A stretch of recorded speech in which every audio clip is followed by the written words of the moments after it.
પાદરામાં તાલુકા પંચાયત જિલ્લા પંચાયતની ચૂંટણીને લઈને કોંગ્રેસ દ્વારા ઉમેદવારો સાથે ચૂંટણી પ્રચાર શરૂ કર્યો।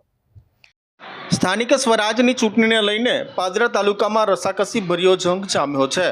આજે પાદરા કોંગ્રેસ દ્વારા ચૂંટણી પ્રચારના શ્રી ગણેશ કરવામાં આવ્યા છે।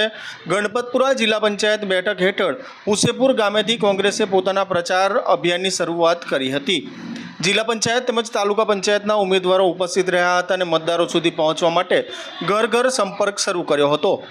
પ્રચાર કાર્યક્રમ દરમિયાન જિલ્લા કોંગ્રેસ પ્રમુખ જસપાલસિંહ પટિયાર સહિત કોંગ્રેસના નેતાઓ ખાસ હાજર રહ્યા હતા। તેમણે કાર્યકરોને સંબોધતા જણાવ્યું હતું કે આવનારી ચૂંટણીમાં કોંગ્રેસની જીત અપાવવા કોંગ્રેસ સંગઠનબદ્ધ રીતે મહેનત કરી રહી છે। સાથે તેમણે સ્થાનિક મુદ્દાઓને ધ્યાનમાં રાખીને પ્રચાર કરવામાં આવી રહ્યો છે। આ કાર્યક્રમમાં મોટી સંખ્યામાં કોંગ્રેસના કાર્યકરો અને સમર્થકો જોડાયા હતા। કોંગ્રેસે ભારે સૂત્રોચ્ચાર સાથે છે તે આ ચૂંટણી પ્રચારની શરૂઆત કરી છે। જય માતાજી।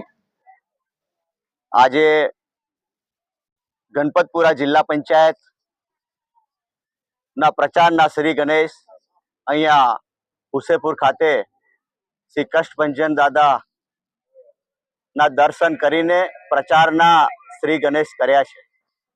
જિલ્લા પંચાયતના ઉમેદવાર હેમલતાબેન સુરેશભાઈ પરમાર અને તેની નીચે આવતી તમામ તાલુકા પંચાયતના ઉમેદવારો અને એમની સાથે સૌ કાર્યકરો ખૂબ જુસ્સા અને ઉમંગથી ગણપતપુરા જિલ્લા પંચાયતના તમામ લોકોના સહકારની સાથે આ જિલ્લા પંચાયતમાં આવેલા તમામ લોકો, તમામ આદરણીય વડીલો, તમામના સહકારથી અને માતાઓના બહેનોના આશીર્વાદથી ગણપતપુરા જિલ્લા પંચાયત એક જીતના સંકલ્પ સાથે આજે પ્રચારના શ્રી ગણેશ કર્યા છે અને સૌ કાર્યકરો ખૂબ ઉમળકાભેર આ સીટને જીતાડવા માટે અહીંયા જોડાયા છે।